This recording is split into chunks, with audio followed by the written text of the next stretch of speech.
Hi, everyone. Happy Wednesday. My name is Allie Defension, and I'm the Education and Engagement Manager at the Hopkins Center. And I'm really excited to have you all here for a very, very special series of children's book read-alouds with author, illustrator, fine artist, overall superhero Christopher Myers. And Chris is also one of the creators of Cartography, which is this incredible play about young refugees from all around the world, which we were going to have at the Hop this spring. And Chris is the son of acclaimed author Walter Dean Myers.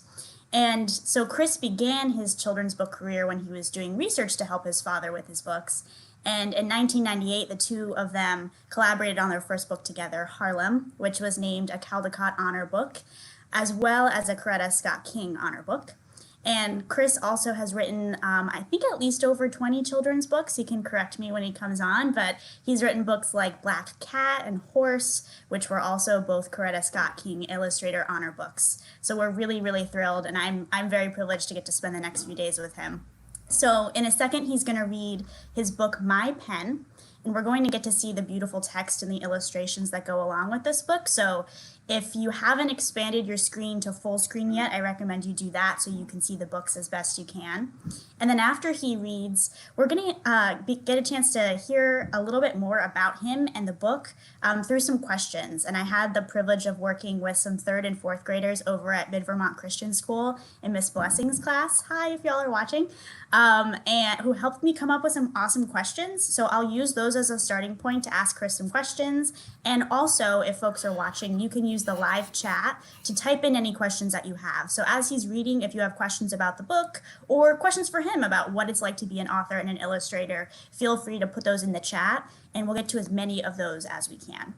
So without further ado, I'm so excited to welcome Chris. Hi, Chris. Hey, Allie, how are you? And hey, everyone else out there. This is a weird time. This is a weird time for everyone. I think across the board, all of my friends from the United States, but from all around the world, are having an awkward, interesting moment.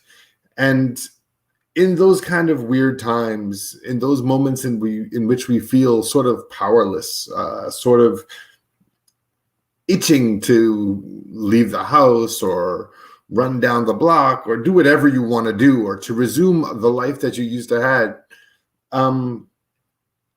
Oftentimes the question is like, well, where do you have power? What can you change? What can you do?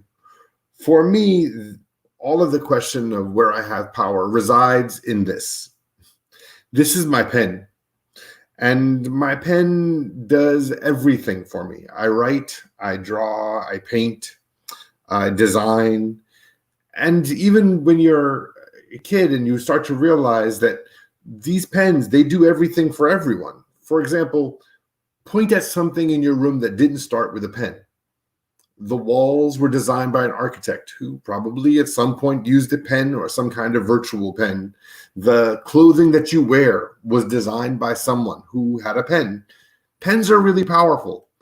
And so I wanted to make a book about my relationship with my pen and how important my pen was to me. So without further ado, this is the book, My Pen, by me, Christopher Myers.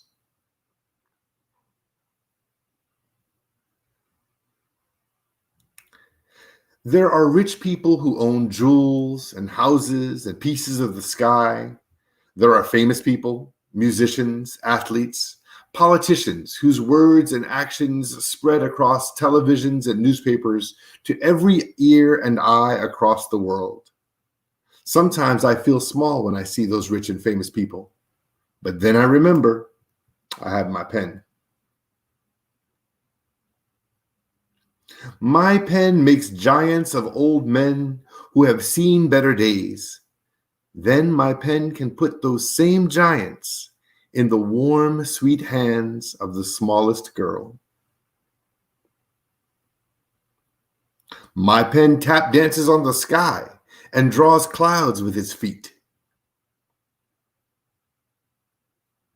My pen rides dinosaurs and can hide an elephant in a teacup. My pen one day will sail to Africa in a newspaper boat.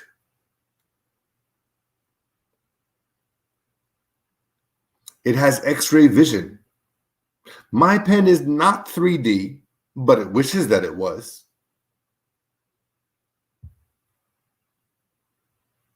My pen is smart as a snowflake and wears satellite sneakers with computer laces.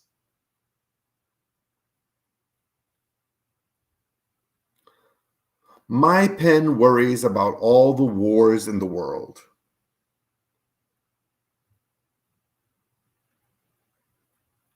And then tells everyone I love that I love them.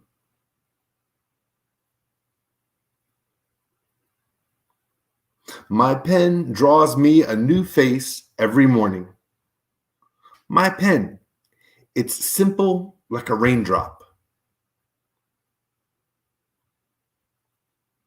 But it doesn't always get it right.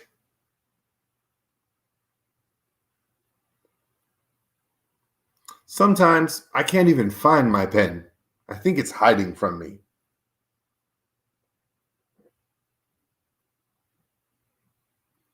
My pen tells stories in the margins of the page.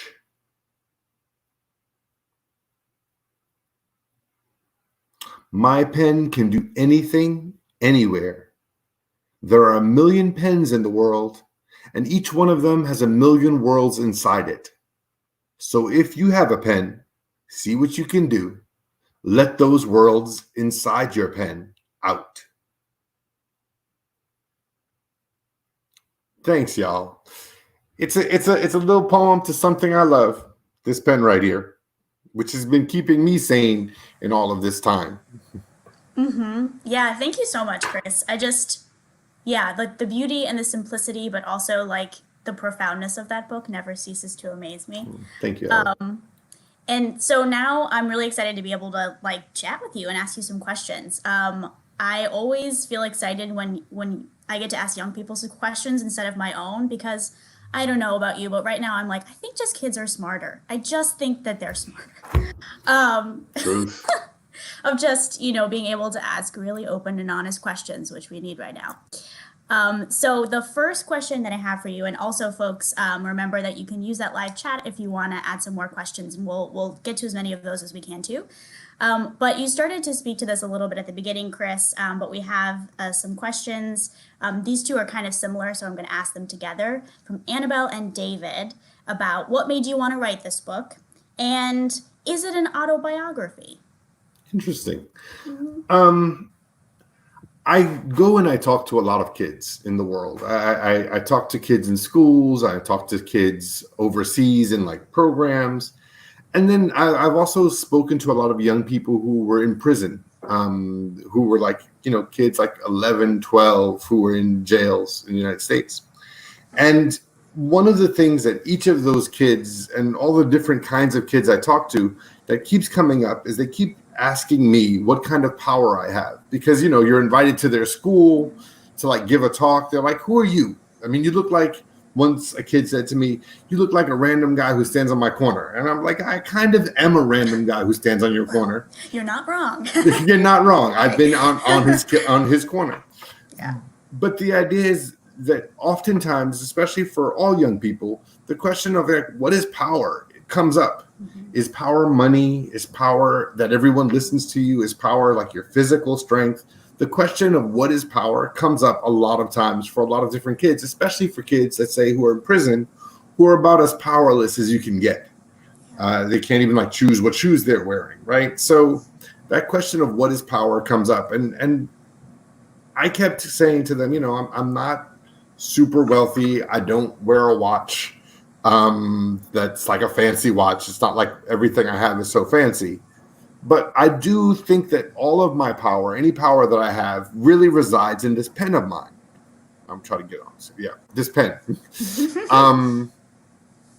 And in that, it is kind of an autobiography, in that my pen is really, really, really valuable to me. The moment that they said, oh, we're all going to quarantine, the first thing I did was order a bunch of pens online to make sure that I had access to my main tool. And I am constantly amazed at the amount of things in the world that come from a pen just like mine. Be that the news, which is written by someone, be it books and movies, which are written and designed by many, many people. Most of the things that we interact with every day start with somebody like myself, some random guy on your corner, some random gal on your corner, who is designing things, who is dreaming things, and finding a way to put those things into the world. And I kind of wanted to remind kids that really everything starts with this. I mean, not this particular one. It's like an old school one, but it's the one that I love. Yeah, thank you.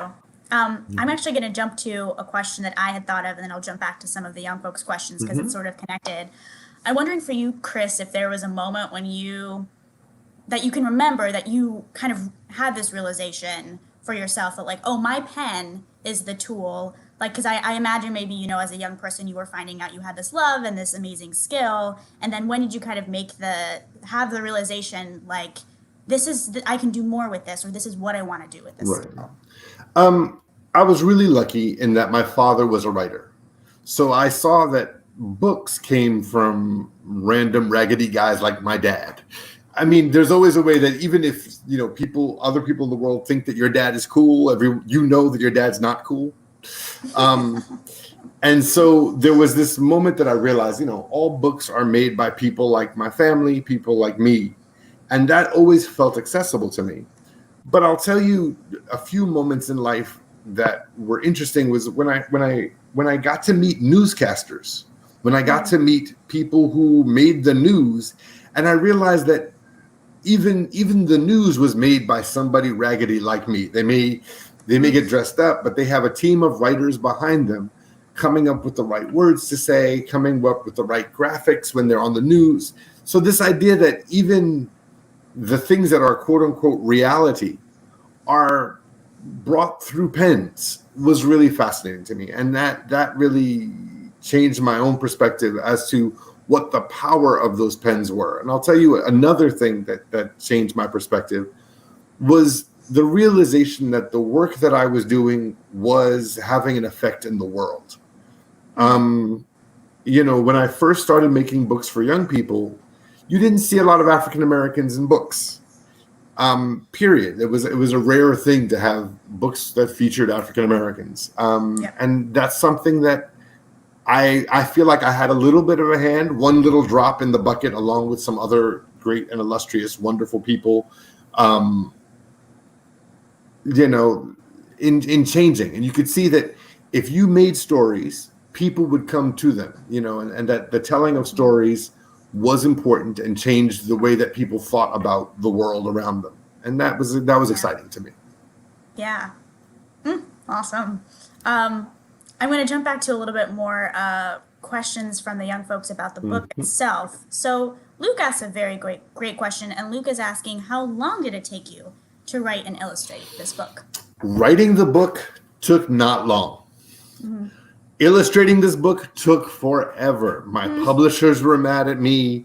My friends were mad at me. I was strapped to this very desk that I'm talking to you right now, and it's hard to do a book when your only tool is this one pen. I had this pen and a bottle of ink, much like this one. Yep, there it is. And that's the only thing that goes into that book, from the design, the text, everything on that book comes down to this bottle of ink and a pen just like this. And you can see, if you get the book, that you can see my scratch pages on the side. On the end papers are my scrap paper, where I would but it took a long, long time. All of those marks, little marks, thousands and thousands of them. I think it must have taken about 9-10 months of drawing almost every day. Of course, I take breaks and made lunch for myself, but in general, it was an arduous task, this book. But I really wanted, it was important to me that this book come from just one pen, that a kid could look at this book and see exactly how it was made. Oftentimes, one time I was with some kids and a little girl, and I was with a stack of my books, maybe about 25 of my books. It's one book. It was I forgot which book it was. It was just one book. Yeah. And a little girl asked me, how did I write so neatly in each copy? And I had to explain to her, of course, that publishing is a thing, and that this is all copied over and over and over again. But I wanted people to look at my pen and to see it as being within their grasp. The idea is that they knew what the tools were that made the book, and they knew how I made the book. Then it was just a matter of practice and years of work. Yeah, I mean, I think that that's really important though, because it kind of demystifies, or it makes it possible. When you see, I think about it as an artist a lot, we often, the audience gets to see the final product, and then, oh my gosh, this beautiful shiny thing. And then sometimes you get a sense of how much work went into it. It was a lot of work. You're like, that must have been a lot of work. But then you're like, cool. And then you go on with your day. But when you actually, especially for a young person who's like, I'm interested in this, I want to know how this works, to actually pull that apart and make it seem not quite as, it's still hard. It's still a lot of work, but it's possible. It's possible. Yeah. And when you realize, especially when you think about performing arts, how much work goes into even a simple thing how many times I've worked on a theater piece and had someone have to rehearse how they were going to go pick up a glass, in terms of the stage choreography of I'm going to cross the stage and pick up this glass. That amount of labor is oftentimes rendered invisible, but I'm interested in making it visible. I'm interested always in saying hey, this is how I do it. It's not about my kind of God-given mysterious talent. It's about a lot of work and time. And if you spend the time on a thing like this, you can also have something this good. Mm-hmm. So maybe not that, and maybe not as good as me. I'm amazing, but I'm just. You can talk yourself up. You've definitely published far more books than I have, so it's legit. I have a question that I want to pull from the chat here. So it's from Sherry Blessing. Hi, Miss Blessing, who is the teacher that assigned these books in her curriculum, and then had some of her students send in questions. And was really excited. So I'm really happy that she's here. So Sherry is asking, in the final drawing, how many of your other books are hidden there? She says, we spotted Jabberwocky in there and we wondered. So I hid, I don't know how many exactly of them I had, but throughout the book, there's all kinds of things hidden. There are images there's an image of a dollar bill at one point in the book that is a $1,017 bill. It's $1,017 because that's my birthday, 10/17. There are drawings from kids in that final scene with the castle. There are drawings from kids in Terezin, the concentration camp. There are there's all kinds of references within the book. There's Fats Waller's head, or the page of people that I love are all people that I actually love. On the second page, there's this image of, it says it makes giants of old men who had seen better days. That old man's my dad. I bought him a pair of overalls to wear for the for the reference photo that I took. So all throughout the book, there are little references both to Black Cat and Jabberwocky and books that I've loved. There's pictures of my friends. There's pictures of artists that I care for. That's one of the gifts of being able to make something like that, is that you can do it. You can put in whatever you want.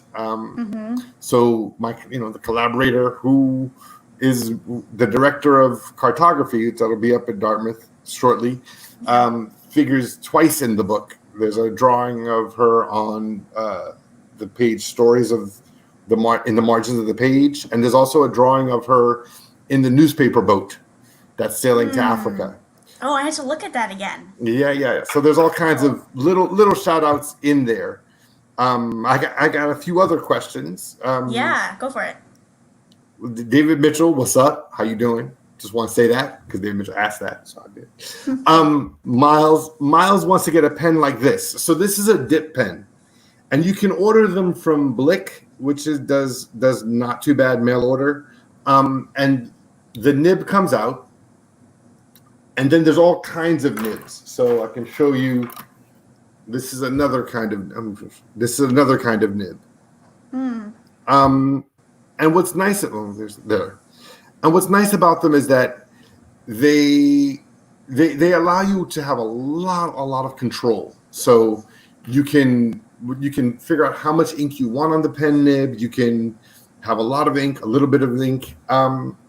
They take a little bit of discipline, and what you have to do is you have to dip them in ink, and then you draw until the ink runs out, and then you dip them in ink again. It's a very old school technology, but it still works and it's really good. Please get your son that, because it's good to learn to draw with different kinds of materials. Oftentimes I have like on my drawing table, I have hundreds and hundreds of pens. So oftentimes, when you get a pen like this, like these technical pens, they don't let you alter the line weight. And so that's something that you want to be able to do, is make a thick line or make a thin line with the same pen. So awesome. Yeah. But I draw with everything, even a toothbrush from time to time. Oh, I want to see that. We'll have to ask you for a demo at another time, I think. The last question that I want to make sure that I ask you before we sign off, Chris, is I just am thinking a lot about, I don't want to make this all about COVID-19, but, we have to acknowledge the current moment, and it's around us. It's here. But so something that your books, and this book in particular, really make me think of is, art for social change. And I think, particularly, which you've already sort of started to talk about, is, how we can use, how young folks in particular can use their pens, use their ideas, use their art, to call attention to issues they care about, to put a raindrop in the ocean and have that ripple effect like you talk about in the book. And so I'm wondering, from your perspective, what are some concrete strategies you might offer us? It's kind of a loaded question to end on, maybe, but I hear people telling young folks, like, persist, believe in yourself, do what you can, which is all like fantastic advice, and it's really general. So how can we get a little bit more specific? Because we know that our young folks are super capable and can get specific with their strategies. So anything that you might offer us. That's such a good observation, is that, oftentimes when we're in a crisis mode or in any kind of problem comes up, people give you all this advice that really doesn't mean anything in the day to day. Like, I don't wake up in the morning and then think to myself, well, let me persist on something. Persisting is a hard thing to kind of bite into. Yeah. That being said, one of the interesting things about this moment is that the problem, the threat, is invisible. And then you see all in the newspapers and television and all over the world, you see everybody trying to make this invisible threat visible. So sometimes they show you a bar graph, and sometimes they show you the microscopic photo of the virus, and sometimes they show you a picture of people with masks, and all of these things are our reaction to an invisible threat, right? And so it's interesting to me as an artist that there are so many artists out there like ourselves who are finding ways to make it visible. And I think that might be really an interesting exercise for any young people out there, especially those who are artistically inclined, I want you to make a picture of what the threat is. What is the threat? Is it that we're, as they say on TikTok, bored in the house and I'm in the house bored? Or is it this virus? Like this idea of understanding that all of the things that we're seeing from the news, from the government, is all about how do we make an invisible threat visible? And then sometimes people go into like old school ways of doing it, like there's an invader. People use the word war. All of these things. It's all about the hard time people have in conceiving of an invisible thing. And I think that as an artist, that's a very exciting possibility. Just because I have a bit of a completion urge, just for Joshua Aronson. So you press harder, and that makes a thicker mark. Joshua Aronson has, how do you thick mark? So you've got this really tiny tip, right? But if you press really hard, hold on, I'm gonna get a piece of paper, show you. If you press really hard, that tip spreads out. You see it? And then ink gets stuck in the gap. So that's how you make a thick mark. Just a note for you. No, it's very helpful. Again, not something that's as easy to Google, so we're very happy to have your expertise here to answer those questions. But thanks also for kind of thinking about, how to make the invisible visible through words, through text, through drawings.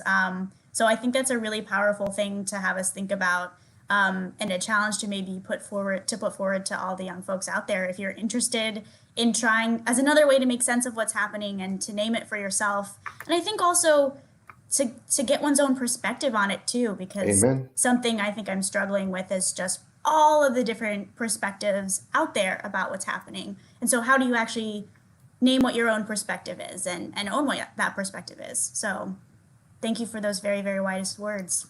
Thank you, Allie. Thanks, Chris. So thank you again for the beautiful reading, for answering those amazing questions.